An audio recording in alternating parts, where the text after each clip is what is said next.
السلام علیکم ناظرین، میں ہوں عاشق علی اور آپ دیکھ رہے ہیں میرے خیالات۔ ناظرین، آج میں بات کرنے والا ہوں شہباز شریف کے حوالے سے، شہباز شریف کے ان فیصلوں کے حوالے سے جو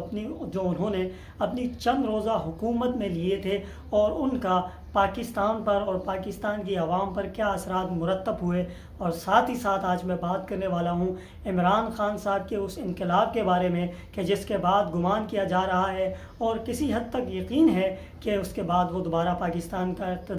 دوبارہ سے اقتدار سنبھالیں گے اور وہ پھر سے وزیر اعظم پاکستان بنیں گے۔ ان تمام چیزوں کے اوپر بات کریں گے، لیکن سب سے پہلے ہم بات کریں گے شہباز شریف کے ان فیصلوں کے حوالے سے جو انہوں نے لیے، جو حکومت کے آنے کے بعد ہی انہوں نے عوام کو دکھانے کے لیے ان فیصلوں کا انہوں نے فوری طور پر وہ کام کیا۔ سب سے پہلے ہم بات کرتے ہیں شہباز شریف کے حوالے سے جو انہوں نے عمرہ کیا۔ آپ نے دیکھا کہ شہباز شریف عمرے کے لیے گئے اپنی حکومت میں آتے ہی ساتھ اپنے وزراء کے ساتھ، اور اس کے بعد جو کچھ ہوا مدینہ منورہ کے احاطے میں وہ آپ تمام لوگوں کے سامنے ہے۔ لیکن اس میں ایک چیز دیکھنے والی یہ ہے کہ جب بھی کوئی وزیر اعظم جاتا ہے، جس طرح لاسٹ ٹائم عمران خان صاحب گئے تھے، تو جو بھی سعودی عرب سے آتا ہے وہ اپنی عوام کے لیے، پاکستان کی عوام کے لیے بالخصوص کچھ نہ کچھ ریلیف لے کر آتا ہے۔ لیکن شہباز شریف کے اس عمرے پر، اس سعودی عرب کے وزٹ کے بعد وہ پاکستانی عوام کے لیے ایک سمجھے قسم کا بوجھ آ گیا، وہ یہ کہ حج 5 لاکھ روپے مزید مہنگا ہو گیا۔ یعنی یہ کوئی ریلیف ملنے کے بجائے وہ تحفے تحائف لے کر آئے وہاں سے، اور حج بھی وہ مہنگا ہو گیا۔ اس کے بعد انہوں نے ایک فیصلہ لیا، دیکھیں انہوں نے یہ لیا فیصلہ کہ وہ ڈیمز کا دورہ کرنے کے لیے گئے چناس میں، اور وہاں انہوں نے ایک ہسپتال کا بھی اعلان کیا۔ وہاں پر اعلان کرنے کے بعد جب وہ واپس آئے تو قدرتی طور پر بھی قدرت نے بھی جو انہوں نے فیصلے لیے بالکل اپوزٹ ہو گئے، قدرت نے بھی اس کا ساتھ نہیں دیا۔ وہ جو آئے ہیں تو اس کے بعد ہی دریائے سندھ کے اندر جو ایک سیلاب آیا ہے، اس کے بعد قراقرم کے پاس کافی نقصان ہوا ہے، بلتستان کے اندر بھی نقصان ہوا ہے۔ تو ایک ٹائپ وہ جس جگہ میں بھی جا رہے ہیں اور جو فیصلہ لینے کی کوشش کر رہے ہیں، سب ان کا اپوزٹ ہو رہا ہے۔ اس کا حکومت پاکستان کے اوپر، اس کی عوام کے اوپر، یا انڈائریکٹلی اس کا ایک اپوزٹ رزلٹ سامنے آ رہا ہے۔ ریسنٹلی جب عید آنے سے کچھ ٹائم قبل وزیر اعظم شہباز شریف نے ایک فیصلہ لیا، اور اس نے وزیر توانائی کو ایک ہدایت جاری کی کہ اب پاکستان کے اندر لوڈ شیڈنگ نہیں ہوگی، اور بالخصوص عید کے 3 دنوں میں لوڈ شیڈنگ کو زیرو کرنے کا وہ احکامات جاری کیے تھے۔ مگر افسوس کی بات ہے کہ ٹھیک اسی وقت چاند رات کو کراچی کے اندر سے لائٹ غائب ہو گئی، اور لوڈ شیڈنگ کا وہ پہلا کیس ہمیں سامنا کرنا پڑا، اور اس کے بعد سے اب تک لوڈ شیڈنگ ہو رہی ہے، اور مسلسل لوڈ شیڈنگ ہو رہی ہے۔ جبکہ عمران خان صاحب کے حکومت کے دور میں ہم بھول گئے تھے کہ لوڈ شیڈنگ کیا ہے، کیونکہ یہاں پر ہم باقاعدگی سے اپنے بل پے کر رہے تھے، اور وہ ہمیں چیزیں میسر ہو رہی تھی۔ لوڈ شیڈنگ کا ہم تصور ہی بھول گئے تھے۔ لیکن اب کیا ہے کہ ان کے بعد وہ یہاں پر لوڈ شیڈنگ کا سلسلہ دوبارہ شروع ہوا، اور عوام کو پریشانی کا سبب بنا، اور اس کے بعد یہ میمز بھی کافی ہمیں دیکھنے کو مل رہی ہے کہ اس میں دیکھا جا رہا ہے کہ یار آپ یہ تصور نہ کرو کہ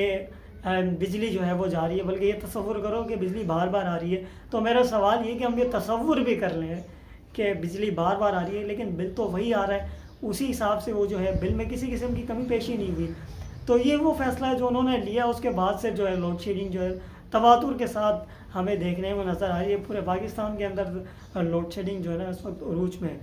اور شہباز شریف نے وہ ایک اور فیصلہ لیا مہنگائی کے حوالے سے کہ میں مہنگائی کو ختم کر دوں گا، چاہے مجھے اپنے کپڑے ہی کیوں نہ بیچنا پڑے۔ انہوں نے ایک جذباتی وہ ایک تقریر بھی کی، لیکن اس کا بھی حساب الٹا ہو گیا۔ تمام تر اشیاء مہنگی ہو گئی، نہ صرف مہنگی ہو گئی، ابھی حکومت اس وقت اتنی مجبور ہے کہ انہوں نے اس مہنگائی کو کنٹرول کرنے کے لیے اپنے اخراجات اور قرضوں سے وہ باز رہنے کے لیے 3 مہینوں کے لیے امپورٹڈ چیزوں پر پابندی عائد کی ہے، جس کے اندر موبائل فون، شوز، بیگز وغیرہ ہیں۔ یعنی کہ وہ جو فیصلہ انہوں نے لیا تھا کہ میں مہنگائی کو ختم کروں گا، چیزیں سستی کروں گا، اس کا بھی الٹا وہ رزلٹ آیا۔ مزید پاکستان کے اندر چیزیں وہ بین ہو گئیں۔ اب یہ شہباز شریف کے وہ فیصلے تھے جو انہوں نے لیے، اور ان کا ڈائریکٹلی انڈائریکٹلی ایک اپوزٹ رزلٹ وہ یہاں پر آیا۔ ایک اہم فیصلہ، ایک اہم بیان جو انہوں نے آتے ہی ساتھ اسمبلی کے اندر دیا تھا کہ اگر عمران خان صاحب کا وہ لیٹر صحیح ثابت ہوتا ہے تو میں اپنے عہدے سے استعفیٰ دوں گا اور عمران خان صاحب کے ساتھ کھڑا ہو جاؤں گا۔ لیکن ان کا جو فیصلہ تھا یا وہ بیان تھا، اس کا بھی رزلٹ اپوزٹ ثابت ہوا اور وہ خط جو ہے نا اور اس کی صداقت جو ہے دنیا کے سامنے آ گئی کہ یہ خط سچا ہے اور واقعی میں اس طریقے سے جو ہے وہ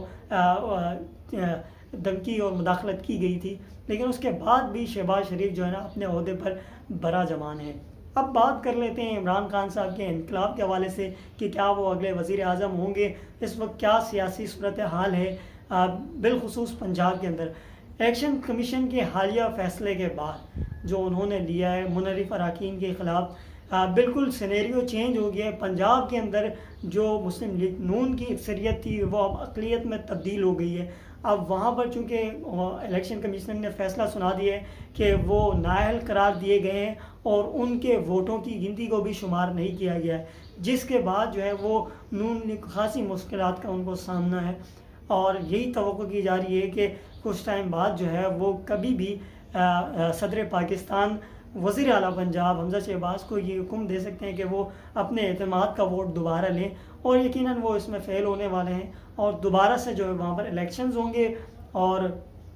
الیکشن کی ڈیٹ اناؤنس ہوگی اور دوبارہ سے وزیر اعلیٰ پنجاب کا انتخاب کیا جائے گا۔ اب سینوریو یہ ہے کہ عمران خان صاحب کل جو ملتان جلسہ ہوا اس میں وہ لانگ مارچ کی تاریخ دینے والے تھے، مگر انہوں نے نہیں دی۔ انہوں نے ایک آخری موقع دیا حکومت کو، جاتی ہوئی گرتی ہوئی حکومت کو ایک آخری موقع دیا کہ شاید وہ سنبھل جائے، وہ الیکشن کی ڈیٹ دے دیں اور کسی بھی قسم کی خانہ جنگی سے بچا جا سکے۔ عمران خان صاحب کے اس فیصلے کے بعد دیکھا جائے تو پاکستان کے اندر اس وقت مقبولیت جو ہے وہ تحریک انصاف کی ہے، اور الیکشن کمیشن کے اس فیصلے کے بعد پنجاب میں اکثریت تو آ گئی ہے، کے پی کے میں آلریڈی تھی، تو اوور آل جو تحریک انصاف جو عمران خان صاحب ہیں وہ یہی دیکھا جا رہا ہے کہ وہ جو نئے الیکشنز ہوں گے اس کے اندر وہ کوئی اتحادی حکومت بنانے والے نہیں ہیں، بلکہ ان کی خالصتاً جو ہے نا وہ اکثریت کے ساتھ حکومت بنے گی، اور وہ بہت ساری جو ہے نا وہ چیزوں کے اوپر جس طریقے سے عوام کو ان سے بہت ساری امیدیں ہیں، اور وہ تمام امیدوں کے اوپر کوشش کریں گے کہ وہ اس کے اوپر عمل درآمد کریں۔ یہ تمام تر صورتحال ہے اس وقت۔ یہ صورتحال ہے کہ حکومت جو نواز شریف ہے انہوں نے بھی ایک گرین سگنل دیا ہے شہباز شریف کو کہ وہ حکومت چھوڑ دیں، کیونکہ اس وقت حکومت کو چلانے کی ان کے بس کی بات نہیں ہے، اور صورتحال تقریباً خراب ہو چکی ہے، اور یہ تمام تر صورتحال تحریک انصاف کے حق میں ہوتی ہوئی نظر آ رہی ہے۔ یہ تمام تر چیزیں اور پاکستان کی سیاسی صورتحال۔ ملتے ہیں اگلے خیالات کے ساتھ، تب تک دیجیے مجھے اجازت۔ اللہ حافظ۔